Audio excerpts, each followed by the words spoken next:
అందరికీ శుభాభివందనములు. మరి ఒక సమయంలో ప్రార్థన చేసుకుంటున్నాం కాబట్టి ఆ అందరికీ కృతజ్ఞతలు వచ్చినందుకు. మన మధ్యలో శాంతమ్మ సిస్టర్ ప్రార్థన చేస్తారు. తర్వాత చంద్రశేఖర్ అన్న పాట పాడతారు. ప్రైజ్ లో Shantamma sister. Praise lord sister. ప్రార్థన చేసుకుందాము. స్తోత్రం స్తోత్రం స్తోత్రం స్తోత్రం స్తోత్రం నాయన, మమ్మల్ని మిక్కిలిగా ప్రేమిస్తున్న మా పరలోకపు తండ్రి, పరిశుద్ధుడా, కృపగల యేసయ్యా, నీకే వందనాలు నాయన. నీ బంగారు పాదాలకు వందనాలు, కృతజ్ఞత స్తుతి స్తోత్రాలు నాయన. ఈ దినమంతా కూడా ప్రభా మమ్మల్ని సజీవమైన రెక్కల కింద భద్రపరిచినందుకు నీకు వందనాలు నాయన. లెక్కలేనన్ని మేలులు, అద్భుత ఆశ్చర్యకాలు కార్యాలు ప్రభా మా జీవితంలో జరిగించిన దేవా, నీకే కోట్లాది వందనాలు నాయన. పరిశుద్ధుడా, నీకే స్తుతి స్తోత్రాలు నాయన. అద్వితీయుడవు, ఆది సంభూతుడవు ప్రభా, పరిశుద్ధుడవు ప్రభా, నీ బంగారు పాదాలకు వందనాలయ్యా. స్తుతి స్తోత్రాలు నాయన. అయా నీకే వందనాలు తండ్రి. ఈ ఆన్లైన్ ప్రార్థనలో ప్రభా అయా మీ చేతికి అప్పగించుకుంటున్నాం నాయన. మీ పాద సన్నిధిలో చేరి ఉన్నాం తండ్రి. మా మధ్యలో మీరు దిగండి, మీ యొక్క ఆత్మ నడిపింపు దయచేయండి. మా ప్రతి ఒక్కరితో కూడా మీరు మాట్లాడండి ప్రభా. వాక్యం చెప్పనే ఉన్న బిడ్డలను ప్రభా నీ సిలువ చాటును మరుగుపరచండి నాయన. అయ్యా మీ పరలోక వర్తమానం మాకు దయచేయండి. పరిశుద్ధాత్మ దేవ మమ్మల్ని నీలో బలపరచండి, స్థిరపరచండి నాయన. యేసయ్యా నీకే వందనాలు చెల్లిస్తున్న ప్రభా. పాటల ద్వారా మీరు మహిమ పొందండి తండ్రి. శక్తిమంతుడా, సర్వాధికారి నీకే వందనాలు ప్రభా. అయ్యా మాలో నీకు ఆయస్కరమైన అయా చూపించండి, తొలగించండి ప్రభా. అయా నీకే స్తుతి స్తోత్రాలు నాయన. పరిశుద్ధుడా నీకే వందనాలైనా, నిన్ను పోలి మేము జీవించాలా ప్రభా. పరిశుద్ధుడా నీకే వందనాలు. పరిశుద్ధాత్మ తండ్రి నీకే స్తుతి స్తోత్రాలు. నీ పరిశుద్ధాత్మతో అయా కొలతలేని ఆత్మతో నింపుతాన్నావు ప్రభా, నీకు వందనాలైనా. నీ పరిశుద్ధ ఆత్మతో మమ్మల్ని నింపండి తండ్రి. పరిశుద్ధుడా నీ కృపావరాల చేత నింపండి. విషయానికే వందనాలైనా. సేవకులు ఉన్న బిడ్డలందరినీ కూడా మీరు దర్శించండి, బలపరచండి, సేవలో బలంగా వాడుకోండి. యేసుప్రభ ఆశ్చర్య అద్భుత కార్యాలు జరిగించండి, సైతాన్ శక్తులు కూల్చివేయండి. విషయానికే వందనాలు తండ్రి. రక్షణ లేని బిడ్డలు ఎందరో ఉన్నారు ప్రభా, ప్రతి ఒక్కరు కూడా మీరు దర్శించండి, మాట్లాడండి. పరిశుద్ధుడా నీకే వందనాలు వందనాలు వందనాలు తండ్రి. స్తుతి స్తోత్రాలు నాయన ప్రభా. రక్షణ లేని బిడ్డలందరికీ రక్షణ మారు మనసు దయచేయండి. ప్రతి ఒక్కరిని కూడా మీరు దర్శించండి. ప్రతి బిడ్డలు కూడా ప్రభా బంధకాల నుంచి విడుదల దయచేయండి ప్రభా. మీరు అక్కడ సమయమైంది తండ్రి. ప్రతి ఆత్మ కూడా నశించిపోకుండా ప్రతి ఒక్కరు కూడా రక్షణ పొందులాగా నీ కృప దయచేయండి నాయన. పరిశుద్ధుడా నీకే వందనాలు తండ్రి. పాటల ద్వారా మీరు మహిమ పొందండి. ఏసీఐ ఆన్లైన్ ప్రార్థనలో అయ్యా ఆటంకాలన్నీ తొలగించండి, సైతాన్ శక్తులు బంధించండి. ఏసీఐ నీకే వందనాలు నాయన. జాయిన్ కావాల్సిన ప్రతి ఒక్కరు కూడా జాయిన్ అవటకు సహాయం చేయండి. కేబిపిఎం గ్రూప్ లో ఉన్న సిస్టర్ బ్రదర్స్ అందరూ కూడా ప్రభా సేవల బలంగా వాడుకోమని ప్రార్థిస్తున్న పరిశుద్ధుడా నీకే వందనాలు తండ్రి. సమస్త ఘనత మహిమ స్తుతి ప్రభావాలు నీకే అర్పించుకుంటూ ఈ ఆరాధన అంతటిని మీ చేతిగా అప్పగించుకుంటున్నాం తండ్రి. మీరే నడిపించమని యేసయ్య పరిశుద్ధ నామమున ప్రార్థిస్తున్నాను తండ్రి. ఆమేన్. Thank you sister. Praise the lord. Thank you sister. Praise lord sister. మన మధ్యలో చంద్రశేఖర్ అన్న పాట పాడతారు. ప్రైజ్ లార్డ్ అందరికీ. దైవాజ్ఞకు నీవు లోబడిన అన్న పాట, పాత పాట. దైవాజ్ఞకు నీవు లోబడిన తన వాగ్దానం నెరవేర్చును. దైవాజ్ఞకు నీవు లోబడిన తన వాగ్దానం నెరవేర్చును. అపవాదికి చోటియక దొంగతనములు చేయక, అపవాదికి చోటియక దొంగతనములు చేయక, నీ పాపముల నొప్పుకొనిన కడుగును క్రీస్తు రక్తముతో. నీ పాపముల నొప్పుకొనిన కడుగును క్రీస్తు రక్తముతో. దైవాజ్ఞకు నీవు లోబడిన తన వాగ్దానం నెరవేర్చును. వాక్యము ప్రార్థన యందు నీవు గడిపిన, వాక్యము ప్రార్థన యందు నీవు గడిపిన ప్రభువు నీదు ప్రార్థన విని విజయ నీకు విజయమొసగును. ప్రభువు నీదు ప్రార్థన విని నీకు విజయమొసగును. దైవాజ్ఞకు నీవు లోబడిన తన వాగ్దానం నెరవేర్చును. నీవు యెహోవాను నమ్మి మేలు చేయుము. నీవు యెహోవాను నమ్మి మేలు చేయుము. నీవును నీదు ఇంటి వారును యెహోవాను సేవించుడి. నీవును నీదు ఇంటి వారును యెహోవాను సేవించుడి. దైవాజ్ఞకు నీవు లోబడిన తన వాగ్దానం నెరవేర్చును. నీ ఆశ్రయం కోటయు నీవు నమ్ము దేవుడు. నీ ఆశ్రయం కోటయు నీవు నమ్ము దేవుడు. నీ హృదయము నుండి జీవధారలు ప్రవహింపజేయును. నీ హృదయము నుండి జీవధారలు ప్రవహింపజేయును. దైవాజ్ఞకు నీవు లోబడిన తన వాగ్దానం నెరవేర్చును. దైవాజ్ఞకు నీవు లోబడిన తన వాగ్దానం నెరవేర్చును. ప్రైజ్ లార్డ్ అందరికీ. ప్రైజ్ లార్డ్ అన్న. హల్లెలూయా. మన మధ్యలో రవి అన్న వాక్యం షేర్ చేసుకుంటాను. Okay sir. Praise Lord sir. అందరికీ ప్రార్థన చేసుకుందాం. పరిశుద్ధులకు తండ్రి, కృపామయుడ, జీవం గల దేవ యేసు ప్రభా, నీకు ఎంతో వందనాలైనా. నిన్న నేడు నిరంతరం ఏకరీతికున్న గొప్ప తండ్రి, మహాపరిశుద్ధులైన దేవ, నీకెంతో వందనాలైనా. కృతజ్ఞతాస్తుతులు చెల్లించుకొంచున్నాంనైనా. సమస్త ఘనత, మహిమ, ప్రభావములు, మహా తేజస్సు, మహేశ్వరం యుగ యుగంలో మీకే కలుగును గాక. హల్లెలూయా. Thank you Jesus. Thank you my lord. నా దేవ, నా ప్రభా, ఈ దినవంతనైనా మీ సాయం చేత నడిపించినైనా ప్రతి పనిలో మీరు మా ఘన విజయం అనుగ్రహించినారు. ఓ ప్రభా, నా తండ్రి, ఇక సాయంకాల సమయంలోనైనా ఓ ప్రభా, మీ పాద సంధికి వచ్చే కృపా భాగ్యాన్ని, ఓ నైనా మీ కృపా సింహాసనం ఆశ్రయించే ధన్యత మీరు మాకు అందరికీ అనుగ్రహించినందుకు నీకు ఎంతో వందనాలు. కృతజ్ఞతాస్తుతులు చెల్లించుకొంచున్నాం నైనా. సమస్త ఘనత, మహిమ, ప్రభావములు మీకే చెల్లించుకొంచున్నాం. మీ కృపలో మరోసారి మమ్మల్ని జ్ఞాపకం చేసుకునైనా, మీ కనికిరంలో మమ్మల్ని జ్ఞాపకం చేసుకోండి. మా హృదయాలు సరిచేయండి, మా జీవితాలు సరిచేయండి. మాలో ఇంకేమైనా ఆయాసకరం అంటే ప్రభావ వాటిని చూపించినైనా, వాటిని ఒప్పుకొని విడిచిపెట్టలైనా సహాయపడనైనా. మీ కృపలో మమ్మల్ని జ్ఞాపకం చేసుకొని, మీ కనికిరంలో మమ్మల్ని జ్ఞాపకం చేసుకునైనా మీకు పరిశుద్ధత మాకు అనుగ్రహించండి. నా దేవ, నా ప్రభావ, మీ వాక్యం మీద ధ్యానించబోతుండగానైనా అయినా నా తండ్రి, నిర్మలమైన మీ ఉదకంతో మేము స్నానం చేయబడిన జీవితం మాకు అనుగ్రహించండి. మమ్మల్ని పరిశుద్ధపరచండి. నూతన అభిషేకం మాకు అనుగ్రహించండి.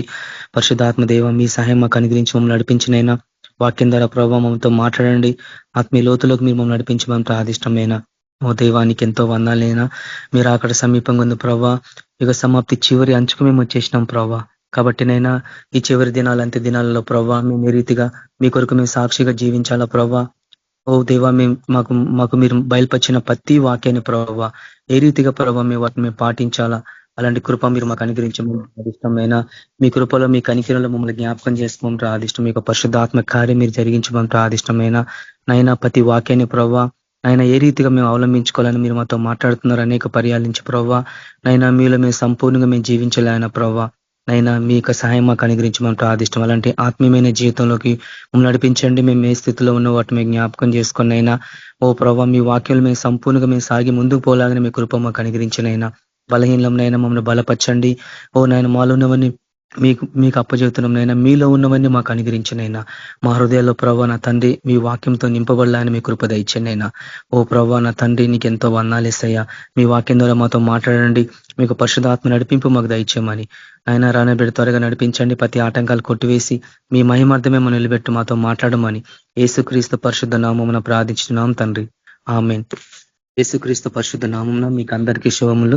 ఈ రోజు మనము ధ్యానించే ఒక వాక్యం, దేవుడు మనల్ని ఆయన జగత్తి పునాది వేయబడక మునుపు ఆయన మహిమ కొరకు దేవుడు మన అందరినీ ఏర్పరచుకున్నాడు. తల్లి గర్భంలో రూపింపక మునిపే, ఇర్మియా గ్రంథం 1వ అధ్యాయంలో మనం చూసినప్పుడు, నీ తల్లి గర్భంలో రూపింపక మునిపే నేను ఏర్పరచుకున్నా అంటాడు. జనములకు ప్రవక్తగా నేను ఏర్పరచుకుంటేనే అన్నారు. కాబట్టి దేవుని యొక్క ప్రణాళికలో, దేవుని యొక్క సంకల్పంలో మనం అనాది కాలమే మనం ఏర్పరచబడ్డ వాళ్ళం. కాబట్టి కాలము సమీపించినప్పుడు జరగవలసిన ఏర్పాటును బట్టి యేసుక్రీస్తు ప్రభువులో మనము ఆయన ద్వారా మనకి అవి బయలుపరచబడటం, ఆయన ద్వారానే మనకి అవన్నీ కూడా ఆయన దేవుడు మనకు అనుగ్రహించడం, అవన్నీ మనము బైబిల్ వాక్యాలు మనం చూస్తూ ఉన్నాం. కాబట్టి మన ఆత్మీయ జీవితంలో మనం ముందుకు సాగే కొంది మన ఆత్మీయ స్థితిలో కూడా మార్పులు రావాలని అనేక పర్యాల నుంచి దేవుడు తన దాసుల ద్వారా మాట్లాడుతున్నాడు. ఎన్నో విషయాలు మనకు బయలుపరుస్తా ఉన్నాడు. కాబట్టి ప్రతి దశలో మనము మనం రక్షణ పొందినము.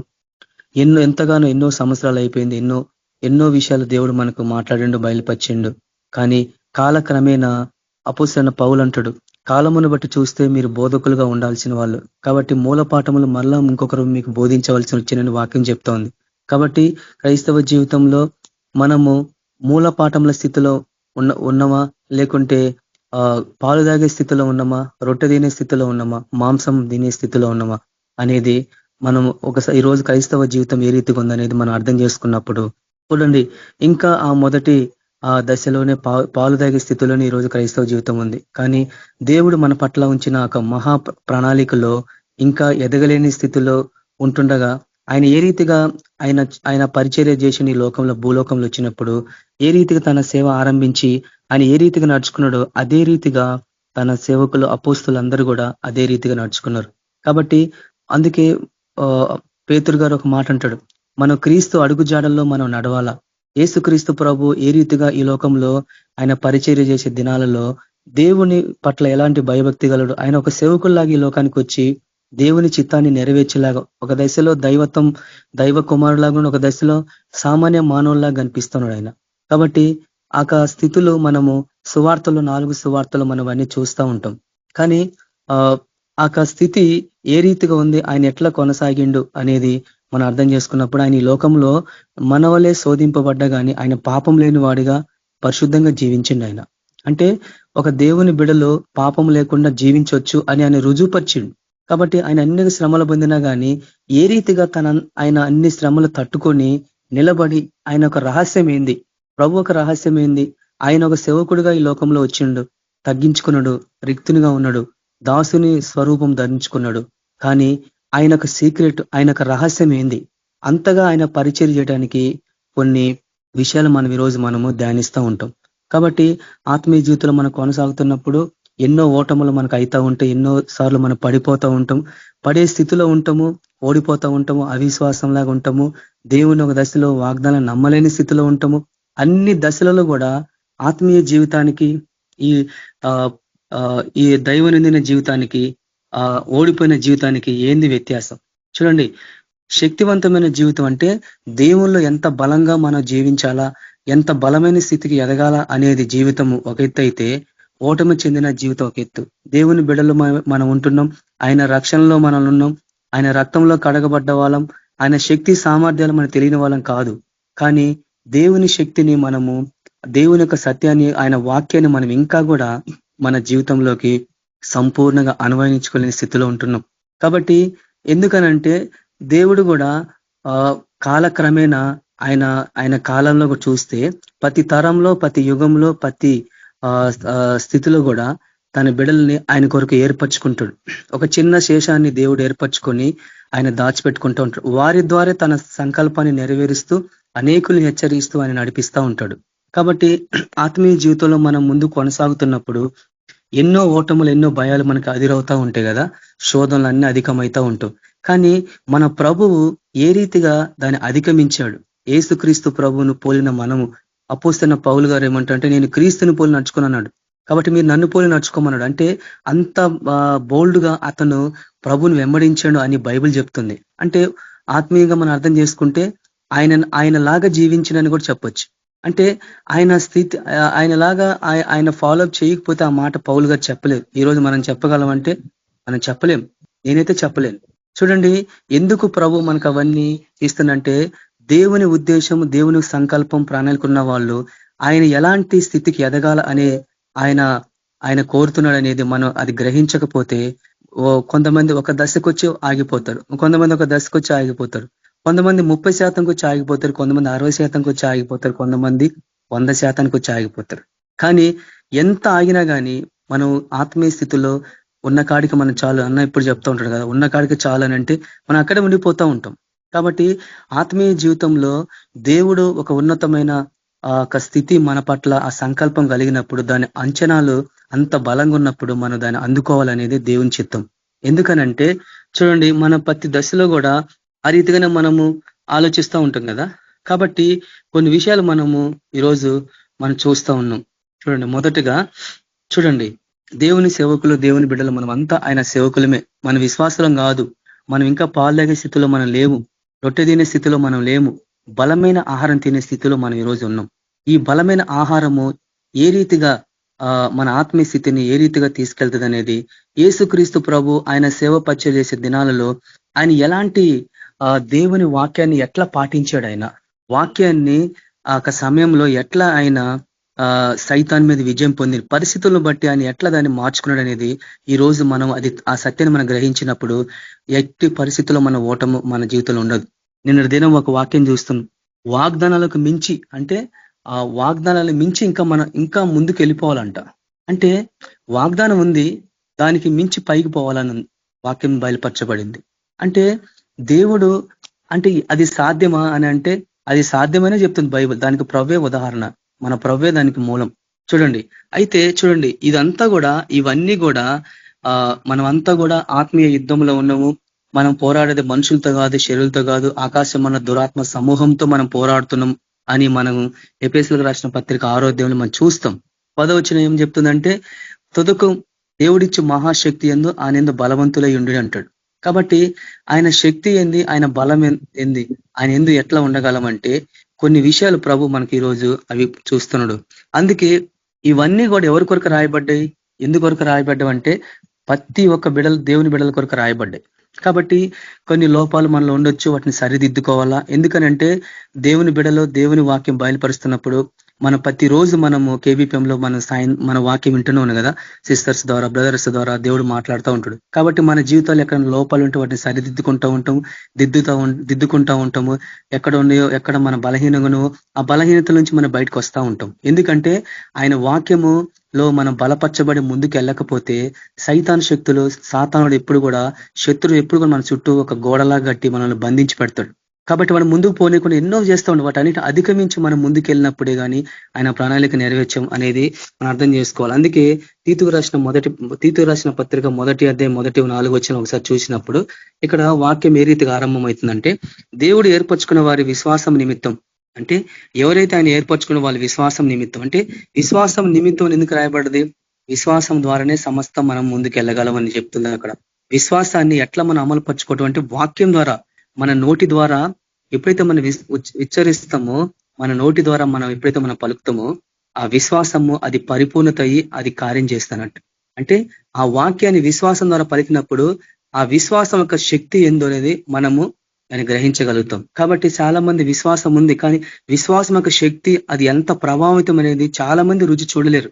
కాబట్టి చూడండి, ఆ రీతిగానే 2వ వచనంలో నిత్య జీవుని గుచ్చిన నిరీక్షణతో కూడిన భక్తికి ఆధారమగు సత్య విషయమైన అనుభవ జ్ఞానం నిమిత్తము, అంటే నిత్య జీవుని గుచ్చిన నిరీక్షణతో దాని ఆ ప్రకారంగా భక్తికి ఆధారమగు సత్య విషయమైన అనుభవ జ్ఞానము, అంటే దేవుని వాక్యంలోని సత్యం మన భక్తిగా ఉన్నాం కరెక్టే.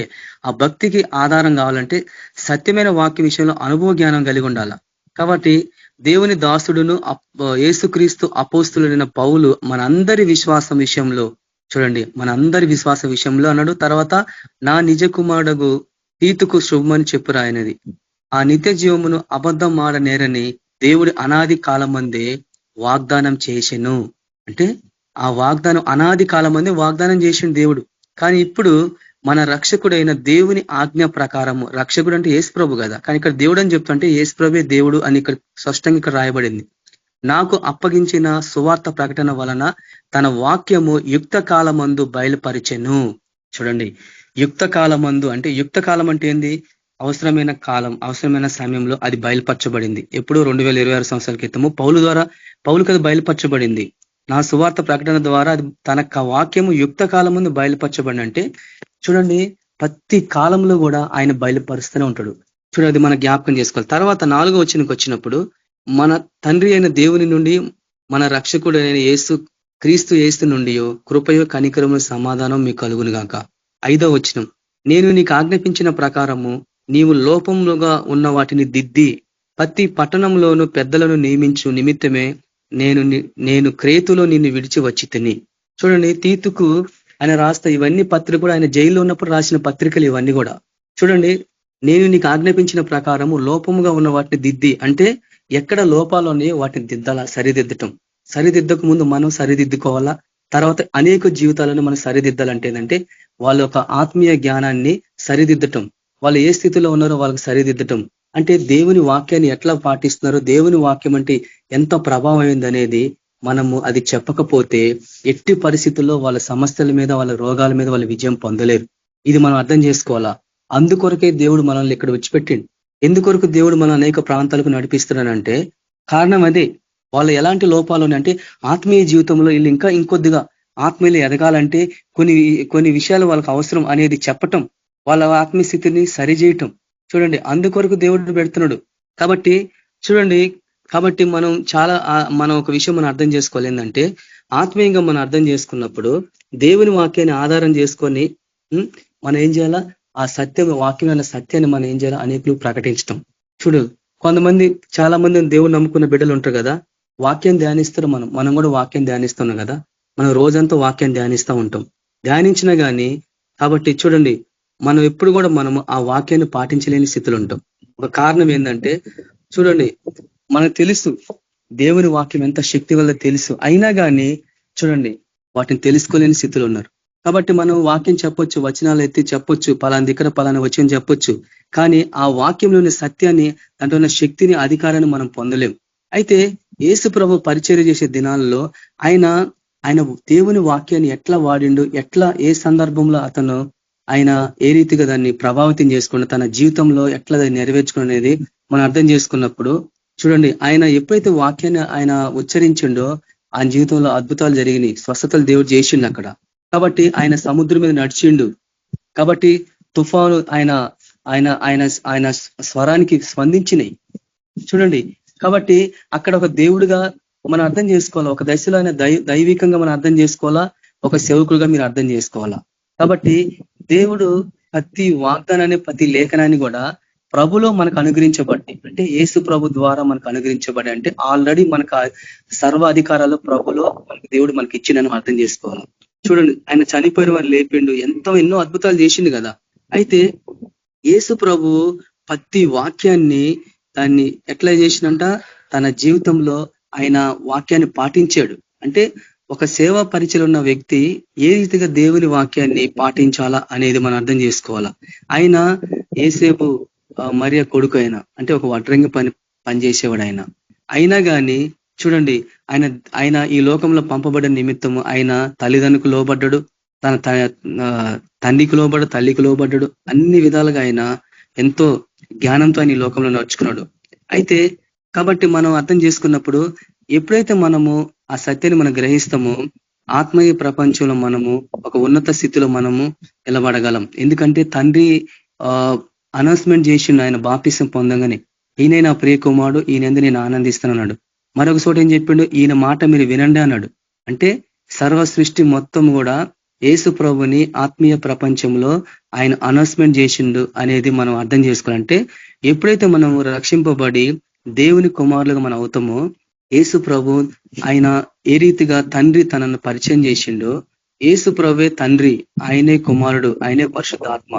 కానీ ఇక్కడ తండ్రి మాట్లాడుతున్నాడు తన కుమారుని గురించి.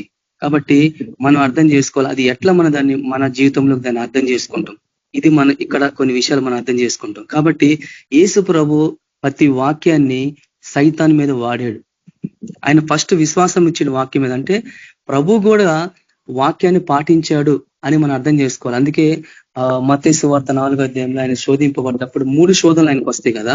వాటన్నిటి ద్వారా కూడా సైతాన్ మీద దేవుని వాక్యంతోనే వాడిండు ఆయన. అంటే వాక్యాన్ని ఒక ఆయుధం లాగా ఆయన వాడాడు చూడండి. కాబట్టి ప్రతి వాక్యాన్ని, ప్రతి వాగ్దానాన్ని చూడండి, అది ఖచ్చితంగా నెరవేరుతుంది అని ఆయన పలికాడు. కాబట్టి మన ఆత్మీయ జీవితంలో మనం కొనసాగుతున్నప్పుడు మనం చదివిన ప్రతి వాక్యము, మన ధ్యానించిన ప్రతి వాక్యం కూడా మన జీవితంలో అది సంపూర్ణంగా నెరవేరుతుందని అనే నమ్మకము, ఆ విశ్వాసంలోకి మనం వచ్చినప్పుడే గాని దేవుని కార్యాలు మనం చూడలేము, ఆయన శక్తిని మనం చూడలేము. కాబట్టి ఇక్కడే చాలా మంది ఏం చేస్తారు, వాక్యం చదువుతారు కాబట్టి నమ్ముతారు, కాబట్టి ఒక దశలో దాన్ని ఉచ్చరిస్తారు, కానీ అది నెరవేరుతుందని ఆ జీవితం అనేది ఒక అనుమానంలాగా అనిపిస్తుంది. స్వస్థపరుస్తాడు దేవుడు అని ఒప్పుకుంటారు, స్వస్థత వస్తుంది, కానీ ఏం చేస్తారు, మళ్ళా డాక్టర్ దగ్గర అపాయింట్మెంట్ తీసుకుంటారు. నన్ను స్వస్థపరచు ప్రభువా అని ప్రార్థన చేస్తాం మనము, తర్వాత మళ్ళీ డాక్టర్ దగ్గర అపాయింట్మెంట్ తీసుకో అంటే డాక్టర్ దగ్గర పోవద్దని కాదు. కాబట్టి మన విశ్వాసము ఎక్కడుందనేది, దేవుడు మందులు డాక్టర్స్ ఎందుకు దేవుడు పెట్టి లోకంలో అంటే అన్ని ప్రతిదీ ఆయన పెట్టింది సిస్టమ్ అంతా కూడా. ఎందుకనంటే దేవుడు కొంతమందికి విశ్వాసం ఉంటుంది, కొంతమందికి విశ్వాసం ఉండదు.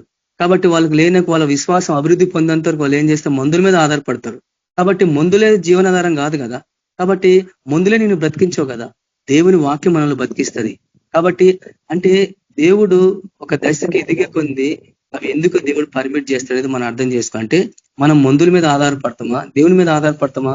బైబుల్లో ఎంతో మంది ఇన్స్టెంట్ హీలింగ్స్ వచ్చినాయి, ఎంతో మంది వాళ్ళ విశ్వాసం ద్వారా ఇమ్మటే స్వస్థత పొందినరు. అంటే దానికి ఉదాహరణగా మనం తీసుకున్నప్పుడు మన విశ్వాసం ఇంకా ఎందుకు పెంపొందించబడలేదు అంటే వాక్యాన్ని మనము ఏ రీతిగా మనం నమ్ముతున్నాం. నిజంగా మనము దేవుని వాక్యాన్ని నమ్మితే ఈ రోజు కొన్ని విషయాలు మనం అర్థం చేసుకుంటాం, నిజంగా మనము ఆ స్థితికి ఎదిగినమా లేదనేది. కాబట్టి కొన్ని నిన్న చెప్పబడిన వాక్యము ఆ రోజు నా జీవితాన్ని మార్చింది. అంటే వాక్యం మనం చదువుతున్నాం కానీ ఏ రీతిగా దాన్ని మనము కొనసాగించుకుంటాం అనేది మనం అర్థం చేసుకోవాలి.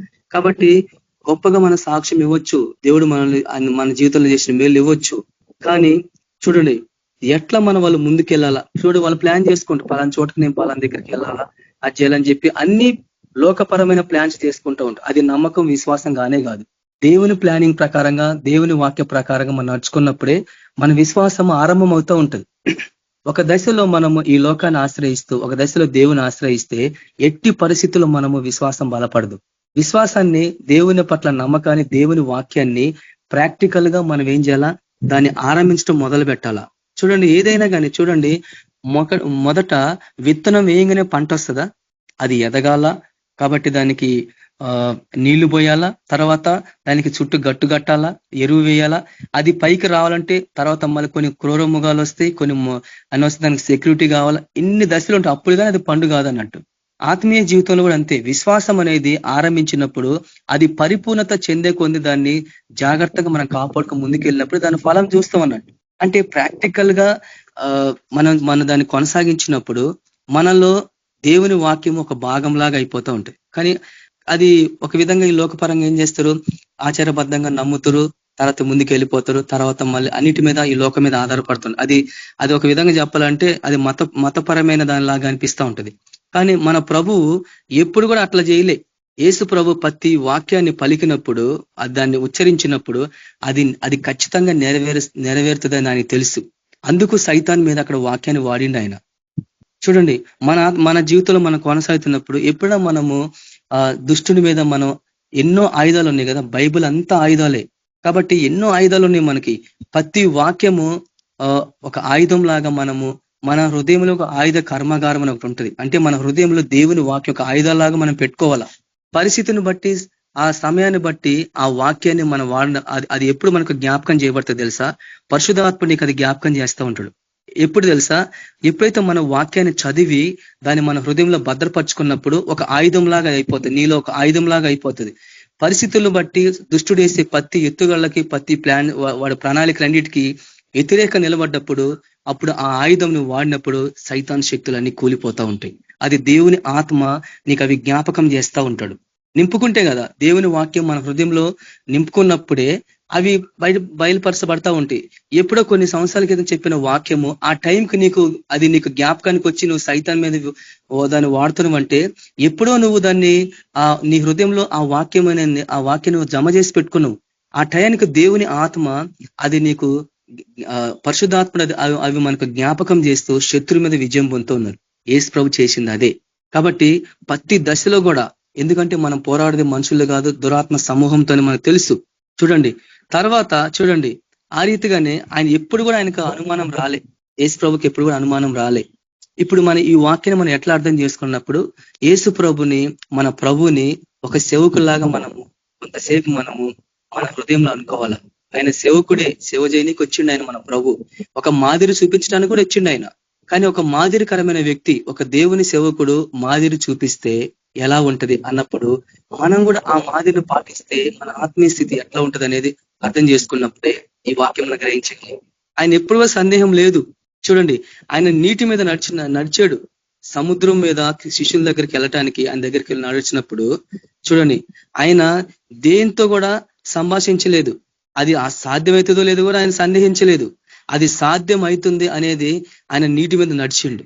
అంటే ఆయన ఎందుకు అంత ధైర్యం ఎందుకు వచ్చింది ఆయనకి? ఆయన సృష్టికర్త కదా, ఆయన నడుస్తాడు కదా అని అనొచ్చు.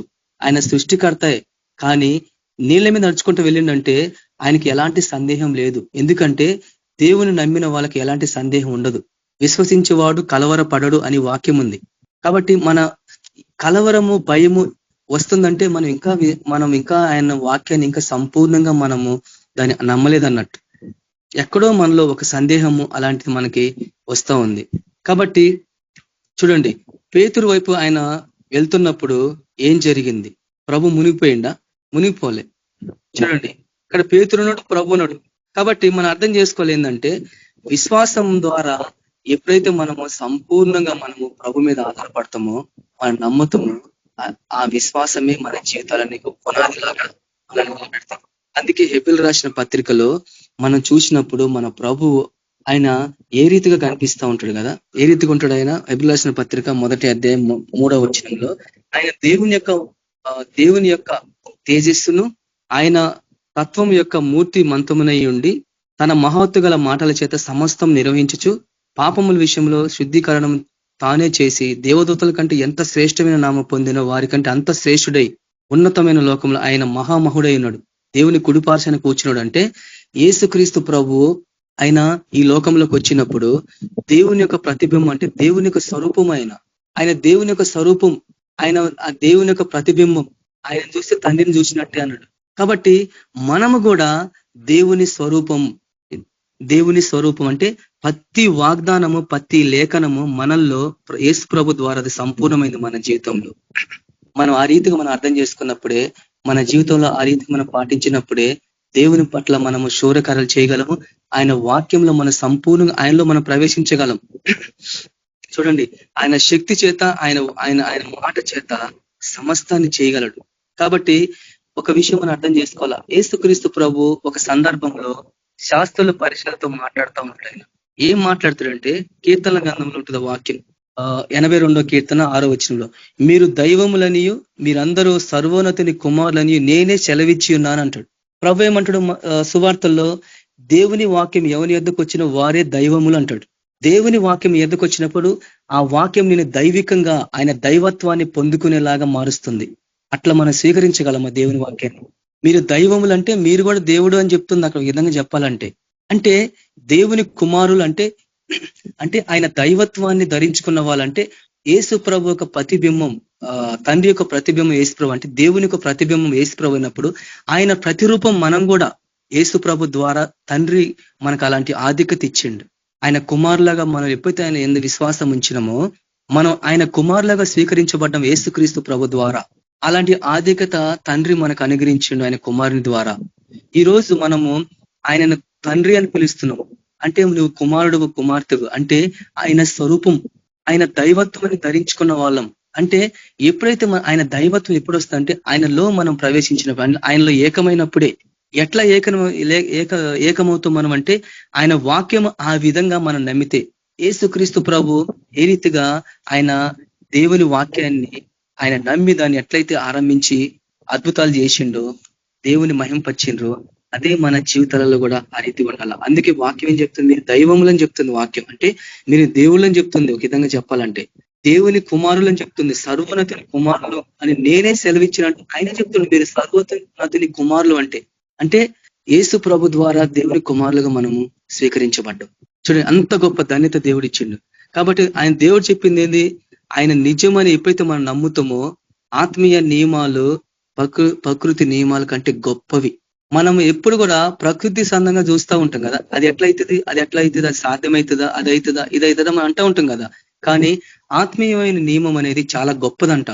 ఆ ఆత్మీయ స్థితిలో ఆ వాక్యాన్ని మన హృదయంలో పాటించుకున్నప్పుడు మనం కూడా దేవుని స్వరూపంలో దేవుని పోలిక చెప్పున నిర్మించబడ్డం. అంటే ఆయన సంపూర్ణమైన రూపాన్ని మనలో పెట్టిండు, సమస్తాన్ని అన్ని మన హృదయంలో పెట్టిండు యేసు ప్రభు ద్వారా. అది మనం అమలు పరుచుకున్నప్పుడే మన జీవితంలో ఆయనలో మనం ప్రవేశించగలం. అంటే ఆ లెవెల్కి మనం ఆత్మీయ స్థితిలో ఎదగాలి. ఎందుకంటే మనమంతా కూడా సేవ పరిచయలో ఉన్న వాళ్ళము, దేవుని సేవకులు, ఇతరులకు బోధించే వాళ్ళం. మనమంతా బోధకులుగా దేవుడు పెట్టిండు. ఏబిపిఎం అంటే బోధకులు. బోధకుని పాత్ర చాలా ప్రాముఖ్యమైంది. యేసు ప్రభు మన తండ్రి, మన ప్రభు బోధకుల్లాగా ఉన్నాడు, అనేకులకు బోధించాడు ఆయన. అపోస్తులు కూడా బోధించారు. బోధకుని పాత్ర చాలా ప్రాముఖ్యమైంది, అపోస్తుల కంటే ప్రాముఖ్యమైంది. అంటే బోధకుని పాత్ర ఏంది, సత్యాన్ని వెలికి తీయటం, రహస్యంగా ఉన్న సత్యాన్ని బయట తీసుకొచ్చి చూపించటం, పోహాటంగా ఇది సత్యం అని చూపించడం బోధకుని పాత్ర. అది చాలా కీలకమైన పాత్ర. చూడండి, మనం ఆ రీతిగా మనం నమ్మాలా, ఆ రీతిగా మనము వాక్యాన్ని నమ్మి ఆ విశ్వాసమైన సత్యాన్ని వెలికి తీసి ఆ కంటికి కనపంచిన ఆ దృశ్యాలని, ఆ ప్రపంచాన్ని కళ్ళకు చూపించే ఆ స్థితికి తీసుకురావటం.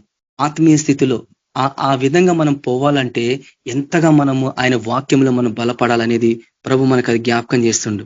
చూడండి ఆ రీతిగానే చూడండి, ఇక్కడ మన జీవితాలను మార్చే ఒక గొప్ప ప్రత్యక్షత ఉంది. ఏందా ప్రత్యక్షత అంటే, మనము దేనిని నమ్ముతామో దాని నుండి మనం ప్రయోజనము పొందుతాం లేదా, మనం నమ్మిన వాక్యము మన జీవితంలో అది నెరవేరుతుందా లేదా, మనకు అనుమానమా? బైబిల్లో ఉన్న వాగ్దానాలన్నీ కూడా చాలా మంది కంఠస్థం చేస్తారు, దేవుడు అవసరాలు తీరుస్తున్న వాక్యాన్ని ఉచ్చరిస్తూ ఉంటారు. కాబట్టి మనం యేసు ప్రభు ఎట్లయితే దేవుని ఆ వాక్యాన్ని ఆయన ఎట్లయితే పాటించిండో, శత్రు మీద ఎట్లా విజయం పొంది ఆయుధంలాగా వాడిండో, అలాంటి ఆ వాక్యాన్ని మనం అట్లా విశ్వసించి నమ్మకపోతే అది కేవలం ఒట్టి మాటలకే పరిమితం అయిపోతా ఉంటుంది కదా. కొంతమంది వాక్యాన్ని ఉచ్చరిస్తూ ఉంటారు, కానీ అక్కడ ఏం శక్తి కనిపించదు అన్నట్టు. ఉచ్చరిస్తారు, తర్వాత అనుమానిస్తారు, అందుకు కార్యం జరగదు అన్నట్టు. కాబట్టి ఒట్టి పలికితే కాదు, ఏసునామని పలికితే కాదు, దానిలో ఆ సత్యాన్ని గ్రహించి ఆ వాక్యాన్ని ఆ విధంగా మనము సంపూర్ణంగా మన జీవితంలో అన్వయించుకొని, లేక దానిలో ఆ వాక్యంలో మనం ఉన్నప్పుడే అది జరుగుతుందని నమ్మినప్పుడే గాని అది కార్యం జరగదు అన్నట్టు. పేతురు మొదట ఆయన నీళ్ళ మీద నడిచాడు. ఫస్ట్ ఆయన చెప్పిన మాటకి విధేయత చూపించి నమ్మిండు. ఫస్ట్ నీళ్ళ మీద నడిచాడు. తర్వాత ఎందుకు పోయింది, అపనమ్మకం ఎందుకు వచ్చింది, దానికి అల్ప విశ్వాసం ఎందుకు వచ్చింది అంటే, మన ఆత్మీయ స్థితిలో కూడా మనము కొంత మాత్రమే నమ్ముతున్నాం దేవుని వాక్యాన్ని. అంటే సంపూర్ణంగా మనం నమ్మలేని స్థితిలో ఉన్నాం అని వాక్యం చెప్తుంది. పరిస్థితులు చూడండి, పరిస్థితులు ఎన్నున్నా కానీ ఏమున్నా కానీ దేవుని వాక్యము స్థిరమైంది, అది నమ్మకమైంది, నా జీవితంలో నెరవేర్తానని ఆ ఆత్మీయ స్థితికి మనం రాకపోతే చూడండి కష్టం అని చెప్తుంది వాక్యం. మన కళ్ళతో మనం చూస్తాం కదా, ఎన్నెన్నో ఇది అసాధ్యం, ఇది కాని పని అని మన కళ్ళతో చూస్తాం. కానీ ఆయన చెప్పిన మాట మీద మనం ఎప్పుడైతే విశ్వాసం పెడతామో అప్పుడే మన జీవితంలో అది నెరవేరుతుంది.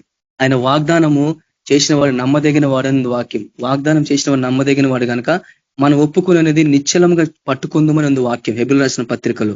కాబట్టి ఆ రీతిగా రెండో విషయం, మొదటిది ఆయన లేఖనాలు ఏ రీతిగా ఆయన నమ్మిండు. రెండోది విషయం ఏంటంటే, యేసు ప్రభు ఇంకొక రెండో విషయం ఆయన వాక్యాన్ని ఎట్లా దాన్ని ఆయన అమలుపరుచుకున్న అనే విషయం మన ప్రభు మనం అర్థం చేసుకోవాలా. ప్రతి వాక్యాన్ని ఆయన వ్యక్తిగతంగా తీసుకున్నాడు. ఇది నాది, ఇది నా కొరకు రాయబడింది, నా కొరకు చెప్పబడింది, వ్యక్తిగతంగా తీసుకోవాలా. ప్రతి వాక్యాన్ని ఇది నాది, నా కొరకు చేయబడింది, ఈ వాగ్దానం నాది, గ్రంథ వాగ్దానం అని ఆయన పాట పాడతాం, కానీ ఈ వాగ్దానం నాది అని ఆయన వ్యక్తిగతంగా తీసుకోవాలా, మనం వ్యక్తిగతంగా తీసుకోవాలా. చాలా మంది దేవుని బిడ్డలు బైబిల్ని ఒక చరిత్ర పుస్తకాలాగా చదువుతూ ఉంటారు కదా. పాత నిబంధన కాలంలో ఎంతో దేవుడు ఎన్నో అద్భుతాలు చేసి, ఎన్నో స్వస్థలు చేసి, అంత గొప్ప దేవుడు మన దేవుడు అని చెప్తా ఉంటారు, చదువుతూ ఉంటారు. కాబట్టి అబ్రహాం గురించి చదువుతారు, మోషే గురించి చదువుతారు, దావీదు గురించి చదువుతారు, అన్ని చదువుతూ ఉంటారు. చూడండి, అయితే ప్రతి వాక్యము గతంలో ఉన్న వాళ్ళ కొరకే రాయబడలేదు, అందరి కొరకు రాయబడ్డాయని మన ప్రభు దాన్ని అర్థం చేసుకున్నాడు. చూడండి, అందుకే యేసు ప్రభు ఏమంటాడంటే లూకా సువార్త 24:44 వచనంలో, కీర్తన గ్రంథంలోను మోషే ధర్మశాస్త్రంలో కూడా చెప్పబడిన అన్ని కూడా నా గురించే రాయబడ్డాయి, నా గురించి సాక్ష్యం ఇస్తాయి అని ఆయన చెప్తున్నాడు అక్కడ. కాబట్టి ప్రతి వచనం మనం చదివినప్పుడు అవి మన గురించే మాట్లాడుతున్నాయని ఆయన తెలుసుకున్నాడు. అంటే ప్రతి వాక్యము ప్రభు గురించే మాట్లాడుతుంది. కాబట్టి ప్రతి వాక్యంలో మనం కూడా ఉన్నాం అనేది మనం అర్థం చేసుకోవాలా. చూడండి, ఎప్పుడైతే మనము అట్లా అర్థం చేసుకొని ఆ వాక్యాన్ని మన హృదయంలో స్వీకరిస్తామో అప్పుడు వాక్యము మన హృదయం, మన జీవితంలో ఒక భాగంలాగా అయిపోతుందంట. చూడండి, ఆయన ఐగుప్తు దేశంలో అన్ని అద్భుతాలు చేసిండు కదా, ఎన్నో శక్తి, ఎన్నో కార్యాలు చేసిండు ఆయన. కానీ ఆయన శక్తి, ఆయన ప్రభావం, ఆయన బాహుబలం ఎప్పుడు కూడా చాపబడి ఉందని ఆయన తెలుసది. కాబట్టి మనకు తెలుసుకోవాల్సిన విషయం ఏంది? వాక్యాన్ని చూడండి, వాక్యము మన ప్రభు గురించి, ఆయన ప్రవక్తల గురించి రాయబడింది, అందరి గురించి రాయబడింది. కాబట్టి అపోస్తుల గురించి రాయబడింది, వాళ్ళ గురించే కాదు, మనం కూడా ఆ వాక్యం మన గురించి కూడా మాట్లాడుతుంది. అందుకే పౌలు గారు ఏమంటాడు, వారికి దృష్టాంతంలో సంభవించి యుగాంతమునకు మనకు బుద్ధి కలుగుటకు రాయబడ్డాయి అంటాడు. చూడండి, మనకు బోధ కలుగుటకే రాయబట్టి మన కొరకు కూడా ఆ వాక్యాలు చెప్పబడ్డాయి అనే వాక్యం చెప్తుంది అక్కడ. చూడండి, ఆ రీతిగా మనం అర్థం చేసుకున్నప్పుడే గాని మన జీవితంలో అది కార్యము మనం ముందుకు సాగలేం అనే విషయం మనం ప్రభువుకి జ్ఞాపకం చేస్తుండే. ఎందుకనంటే ముఖ్యంగా మనం అంతా దేవుని సేవకులు ఉన్న వాళ్ళం. కాబట్టి ఈ రోజు కాలక్రమేణా ఏం జరుగుతుందంటే దేవుని వాక్యం పట్ల చూడండి విశ్వాసం పోతుంది మనుషుల్లో. అది ఉచ్చరణ ఉట్టిగా అది చెప్పటం వరకే పరిమితం అవుతుంది, కానీ దాని అధికారం, దాని శక్తి అనేది అది ప్రభావితం కావట్లేదు మన జీవితాలలో. అది తృప్తికరంగా కనిపిస్తుంది, కానీ అది మన సంపూర్ణమైన శక్తి, దాని యొక్క పరిపూర్ణత అనేది కనిపిస్తలేదు అన్నట్టు. అందుకు మన ప్రభువు ప్రతి వాక్యాన్ని, ప్రతి వాగ్దానాన్ని ఆయన జ్ఞాపకం చేసుకొని వాడిండు. పాత నిబంధన కాలంలో కొన్ని వాక్యాలను ఆయన వాడిండు. ఆయన మనుషులు రొట్టెల వల్ల మాత్రం జీవించంటే పాత నిబంధన కాలం వాక్యం అది. నీ దేవుడిని శోధించవద్దంటే పాత నిబంధన కాలం వాక్యం అది. ఆయన ఎందుకు తీసుకున్న ఆ టైంలో వ్యక్తిగతంగా అంటే చూడండి, వాక్యాన్ని ఆ రీతిగా మనం అధికారికంగా తీసుకుని దాన్ని ప్రకటించకపోతే, దాన్ని ఉచ్చరించకపోతే శత్రు మీద మన విజయం పొందలేము కూడా. ఉదాహరణకి మన వాక్యం చదువుతా ఉన్నాం, బైబిల్ చదువుతున్నాం, యోహాను సువార్త 3:16 ఏం చెప్తుంది అక్కడ?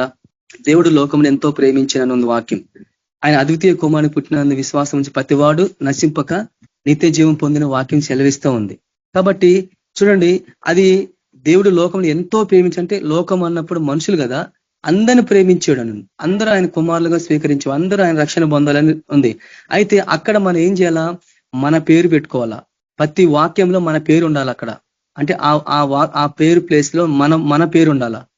దేవుడు నన్ను ఎంతగానో ప్రేమించను, ఆయన కుమారుని విశ్వాసం ద్వారా నన్ను ఆయన కుమారునిగా చేసుకుని నిత్య జీవం ఇచ్చును. ఆ రీతిగా మనం ఆ వాక్యాన్ని అట్లా వ్యక్తిగతంగా మనం తీసుకుంటేనే గాని వాక్యం మన జీవితంలో పరిపూర్ణత చెందదు. చూడండి, ఆయన మనం ప్రేమిస్తుండు. భయపడుకు, నమ్మిక మాత్రం ఉంచున్నాడు కదా. భయపడుకు, నేను నీ దేవుడైనాను అన్నాడు. దిగులు పడుకు, నేను బలపరుస్తానన్నాడు. నీతిని నా దక్షిణ హస్తంతో నేను ఆదుకుంటానన్నాడు. ఇవన్నీ కూడా చూడండి, మనము ఆ వాక్యంలో మనము వ్యక్తిగతంగా మన జీవితంలో ఆ వాక్యాన్ని తీసుకొని ఆ వాక్యాన్ని మనం అట్లా అప్లై చేసుకుంటేనే గాని మన జీవితంలో శత్రువు మీద మన విజయం పొందం.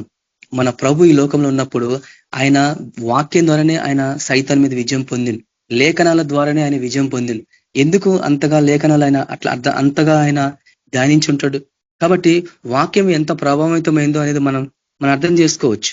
ఇది వినటానికి సులభంగా అనిపించవచ్చు, కానీ ఇది పాటిస్తే దాని శక్తి ఏందో మనం చూడగలం. చూడండి, ఎప్పుడైతే మనము ఆ వాక్యాన్ని మనము వ్యక్తిగతంగా మనం తీసుకుని దాన్ని పాటిస్తామో, చూడండి, ఎవరి గురించి మనం సాక్ష్యం ఇవ్వాల్సిన అవసరం లేదు. చూడండి, అంటే దేవుని వాక్యంలో మనం ఎక్కడున్నాం, మన గుర్తింపు ఏంది, మనము ఆయన వాక్యంలో మనం కూడా ఉన్నాము అనేది అది మనం తెలుసుకుంటామంట మన జీవితంలో. అది చాలా ప్రాముఖ్యమైంది. అందుకు ప్రభు అన్నాడు, లేఖనాలను మీరు చదవలేదా అంటాడు, మొదటి నుంచి ఏం రాయబడి మీరు వినలేదా అంటాడు. కాబట్టి అవన్నీ నా గురించి సాక్ష్యం ఇస్తున్నాయి. కాబట్టి ఇక్కడ ఒక ఆత్మీయ సత్యం ఏంటంటే మనం సాక్షులుగా ఉన్నాం మనం. కాబట్టి ఒక్క క్షణంలో మనము ఆ వాక్యాలను మన జీవితంలో ఎప్పుడైతే మనం అది యాక్టివేట్ అయితాయో అప్పుడు ఆ లేఖనం చదివినప్పుడు ఏమైందంటే ఆ వాక్యం చదివిన ఆ యుగంలోకి మనం తీసుకోబడతాం. అంటే దేవుని ఆత్మ మనల్ని అక్కడ తీసుకెళ్తుంది. ఇప్పుడు ఉదాహరణకి మనం ఒక వాక్యాన్ని మనం మెడిటేషన్ చేస్తున్నాం అనుకోండి, అది మెడిటేషన్ చేసినప్పుడు ఏమైతే ఆ ఆత్మీయ ప్రపంచంలోకి దేవుడు మనం ఆ యుగంలోకి మనం తీసుకెళ్తా ఉంటాడు. ఉదాహరణకి ఎర్ర సముద్రము పాయలైంది.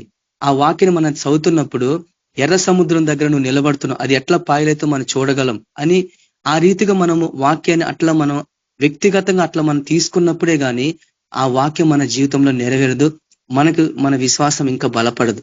చూడండి మనం చదువుతున్నాం అక్కడ. అందుకే మన ప్రభు కూడా మీరు వాక్యాన్ని చదవలేదా అంటాడు, వినలేదా అంటాడు.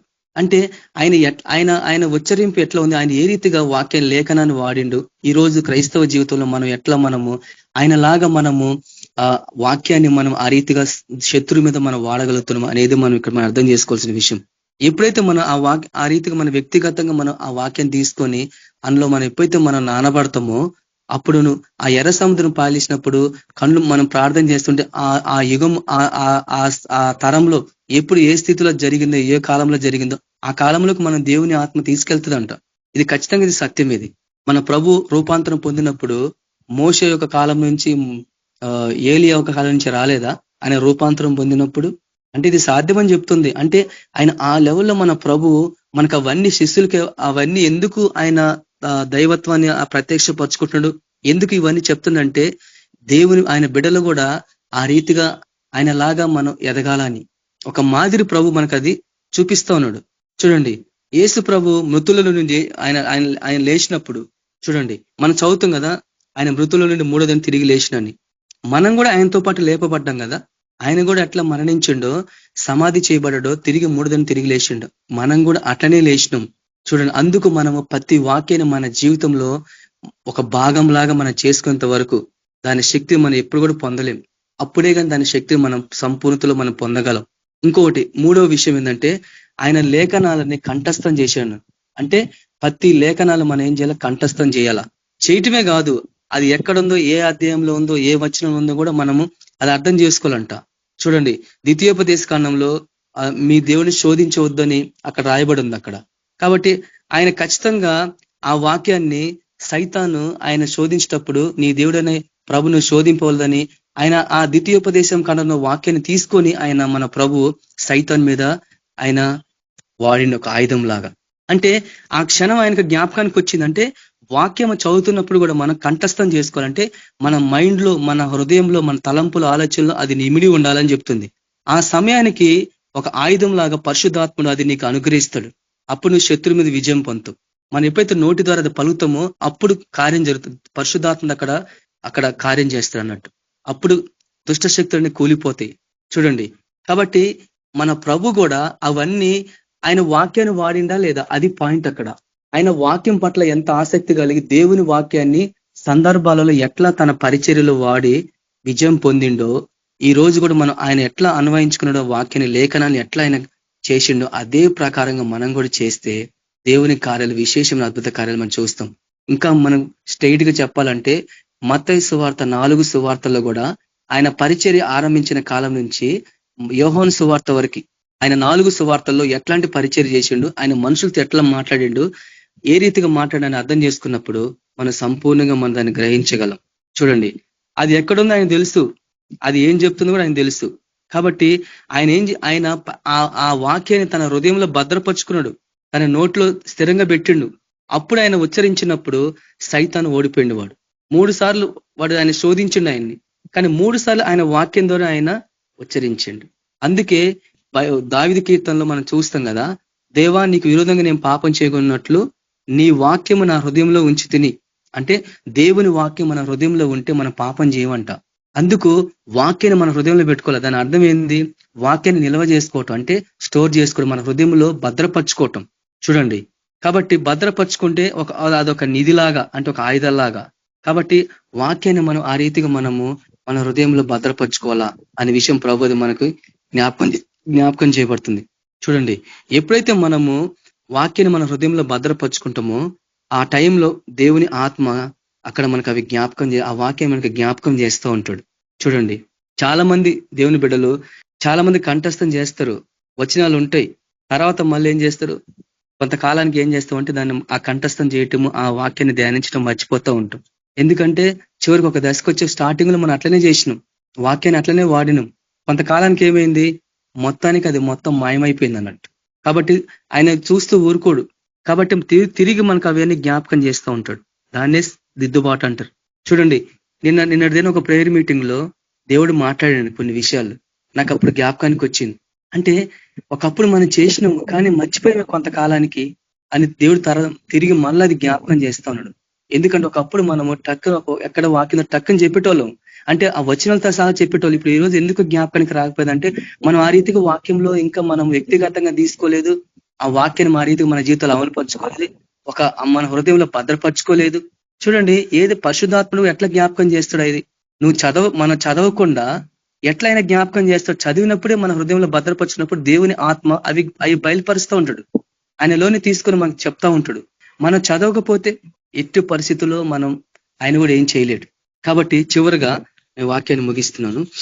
కాబట్టి మన ప్రభు కూడా ప్రతి వాక్యాన్ని ఆయన ఎక్కడ పరిచర్యకి వెళ్ళినా కానీ ఆ వాక్యాన్ని తన హృదయంలో భద్రపరుచుకున్నాడు. చూడండి, తన మనసులో, తన హృదయంలో, తన ఆత్మలో ఆయన సంపూర్ణంగా వాక్యంతో నింపబడ్డాడు. శత్రువు దాడి చేసినప్పుడు కూడా ఆయన యొద్ద ఎన్నో ఆయుధాలాగా దేవుని వాక్యం ఒక ఆయుధంగా వాడింది. మనం కూడా చూడండి, అది ఎంత ప్రాముఖ్యమైందో మనం అర్థం చేసుకోవాలా. మనం ఒక ఆత్మీయ యుద్ధంలో మనం ఉన్నాం. యుద్ధంలో ఉన్నప్పుడు ఆ టైంలో పలానా వాక్యం పలానా చోటుందని చెప్పు, మనం యుద్ధంలో ఉన్నప్పుడు బైబిల్ చూసి చదివి వచనం చదివి అంత టైం ఉంటుందా? పేజీలు తిరిగేసి అంత టైం ఉంటుందా? కాబట్టి ఆ క్షణం మనకు ఆయుధం కావాలా అంటే నీ హృదయంలో నుంచి ఆ వాక్యం అది రిలీజ్ కావాలా, మన నోటి ద్వారా రిలీజ్ కావాలా. రిలీజ్ కావాలంటే మనం ఏం చేయాలా? మన హృదయంలో దాన్ని భద్రపరుచుకుని ఉంటే కానీ దాన్ని వాడుకోలేం కదా. ఇంట్లో కొన్ని వస్తువులు మనం భద్రపరుచుకున్నప్పుడు అవసరాన్ని బట్టి ఆ వస్తువులు వాడతాం. దేవుడు పరిశుద్ధాత్ముడు కూడా అవి మనం చదవకుండా ఆయన కూడా ఏం చేయలేడు.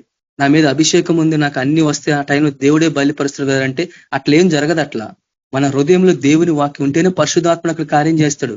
చూడండి, మనం ఆ రీతిగా చూడండి, మన దేవుని వాక్యంలో కంఠస్థం అంటే ఆ రీతిగా మన ప్రభు చేసింది కాబట్టి ఆ రీతిగా మనం ఉండాలా.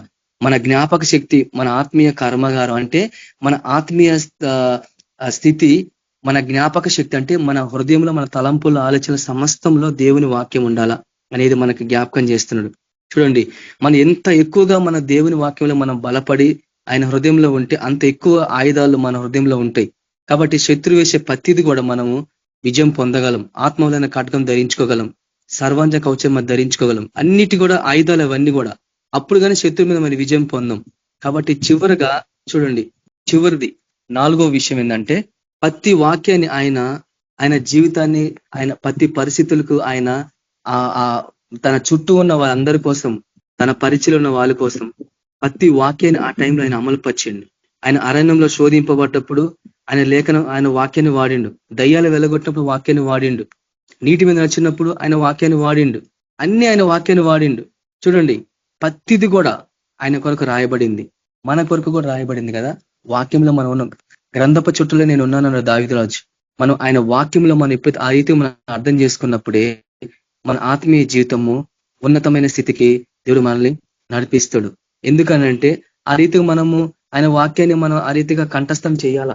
మన ప్రభు ఏ రీతిగా వాక్యాన్ని వాడిండో అదే స్థితిలో మనం కూడా ఆయన వాక్యాన్ని వాడి సైతాన్ శక్తుల మీద మన విజయం పొందాలా. దేవుడు మనకు ఆ రీతిగా ఆయన వాక్యాన్ని ఆ రీతిగా తీసుకోవాలా. మనం ఉచ్చరించకపోతే సమస్తాన్ని దేవుడు మన హృదయంలో పెట్టిండు. కాబట్టి అది మనం ఏం చేయాలా? మన నోటి ద్వారా దాన్ని, విశ్వాసం ద్వారా దాన్ని అమలుపరుచుకున్నప్పుడే శత్రు మీద మన విజయం పొందగలం. కాబట్టి ప్రతి వాక్యాన్ని మనం ఏం చేయాలా? వ్యక్తిగతంగా తీసుకోవాలా, తర్వాత మన జీవితంలో అవలంబించుకోవాలా, అది కంఠస్థం చేయాలా. ఆ టయానికి దేవుని వాక్యంలో మన హృదయం నింపబడినప్పుడే అదొక వాక్యం యొక్క ఆయుధం లాగా మన జీవితంలో అది నెరవేరుతూ ఉంటుంది. కాబట్టి ప్రతి దశలో కూడా మనం ఉంటున్న యుద్ధం, క్రైస్తవ జీవితంలో ఒక యుద్ధం. ఆత్మీయ ప్రపంచంలో మనము విజయం పొందాలంటే, సైతాన్ శక్తుల మీద విజయం పొందాలా, బంధింపబడ్డ వారిని విడుదల కల్పించాలంటే కేవలం యేసు ప్రభు ఏ రీతిగా ఆయన సేవ పరిచయలో ఎట్లయితే వాక్యం వాడి సైతాన్ మీద విజయం పొందిండో ఆ వాక్యాన్ని అంతగా ఆయన నమ్మిండు. ఆయన కూడా విశ్వాసం పెట్టిండు. ఆయన దేవుడు కదా, ఆయనకు విశ్వాసం ఎందుకు పెట్టాలంటే మాదిరి చూపించడానికి. కాబట్టి మనం కూడా ఆత్మీయ జీవితంలో అలాంటి కొనసాగుతూ అలాంటి సేవ పరిచయలు మనం ముందుకు పోతున్నప్పుడు మన హృదయంలో దేవుని వాక్యం అనే ఆయుధాలు మన హృదయంలో భద్రపరచుకోవాలా. వాక్యాన్ని మనం కంఠస్థం చేయాలా, వాక్యంలో నానబడాలా. ఆయన వాక్యంలో మనం బలపరచబడ్డప్పుడే సైతాన్ శక్తుల మీద మనం విజయం పొందగలం. ఓడిపోయిన స్థితిలో ఉన్న మనల జీవితాలను ఆత్మీయ స్థితిలో ఇంకా మనం మెరుగుపరుచుకోవాలా. ఎక్కడ మనం బలహీనంగా ఉన్నామో అక్కడ నుంచి మనం బయటకు వచ్చి బలపరచబడి ఆయన యందు బలవంతులై ఉండి ముందుకు సాగిపోవాలా. అలాంటి కృపలో, అలాంటి సేవ పచ్చిలో ప్రభు మనల్ని నడిపించాలని ప్రార్థిస్తాం. పరిశుద్ధులకు దేవ, కృపామేడ, జీవం గల యేసయ్య, నీకెంతో వందనలైనా. మీ కృపలో మరోసారి మమ్మల్ని జ్ఞాపకం చేసుకుని అయినా, మీ కనికరంలో మమ్మల్ని జ్ఞాపకం చేసుకొని ప్రవ్వా. నా దేవ, నా తండ్రి, ఆత్మీయ జీవితంలోనైనా మేము ఏ రీతిగా మేము ముందుకు కొనసాగాల, మీ వాక్యం పట్ల ప్రభావ మేము ఏ రీతిగా మేము మేము పాటించాలనే విషయం మీరు మాతో మాట్లాడినారు ప్రభావ. ప్రతిదీ మీనైనా మేము వ్యక్తిగతంగా ప్రభావ ఈ వాక్యం నాది, నా గురించి రాయబడింది, ఇందులోనే ఉన్నానని ప్రభావ ఆ రీతిగా ప్రభావ మేము మనం స్వీకరించేలాగిన మీ కృప మాకు అనుగ్రహించినైనా దేని విషయంలో మేము భయపడకుండా ప్రభావ నైనా నా తండ్రి ఈ సృష్టి అంత ప్రభావ మీద మీరు అధికారం పొందుకున్నారు ప్రభావ. ఆ సృష్టిలో ఉన్న ప్రతి అధికారాన్ని ప్రభావ మీరు మాకు అనుగ్రహించినారు నైనా. నా తండ్రి నీకెంతో మీలో సంపూర్ణమై ఉన్నాయి ప్రభావ. కాబట్టి మేము విశ్వాసం ద్వారా మేము అమలుపరచుకోవాలా నైనా. ప్రతి వాక్యంలో మేము సంపూర్ణంగా నానబడి మీలో మేము ప్రవేశించాలా ప్రభావ. ఓ నా దేవానికి ఎంతో వందాలు ప్రభావ. అలాంటి ఆత్మీయ జీవితంలో మనం నడిపించండి. మేము ఇంకా బలహీనంగా ఉన్నాం ప్రభావ. ఇంకా మేము ఆ స్థితికి ఇంకా రాలేదు ప్రభావ. కనికరించి మన ప్రాదిష్టమైన ఆ స్థితికి మేము ఎదుగులాగన ఓ ప్రభా నా తండ్రి మా హృదయంలో మా తలంపుల ఆలోచనలు మీ వాక్యం ఓ ప్రభా సమృద్ధిగా నానబడి ప్రభా శత్రు మీద విజయం పొందలాగన పరిశుద్ధాత్మడ మమ్మల్ని ఆ రీతిగా నడిపించి మీ మహిమార్థమే నిలబెట్టి మీరు ఆకొడుకు మమ్మల్ని అందరినీ సిద్ధపరచుకోమని యేసుక్రీస్తు పరిశుద్ధ నామమున ప్రార్థిస్తున్నాం తండ్రి. ఆమేన్. మన ప్రభు అయిన యేసుక్రీస్తు కృప సమాధానం నడిపింపు మనకి అందరికీ సదాకాలం తోడేను గాక. ఆమేన్. ప్రైజ్ లార్డ్ సిస్టర్ బ్రదర్స్ అందరూ ప్రైజ్ ప్రైజ్ లార్డ్ అన్న. Praise lord brothers and sisters అందరికీ praise lord. Praise lord sister. Praise the lord. అందరికీ ప్రైజ్ ది లార్డ్.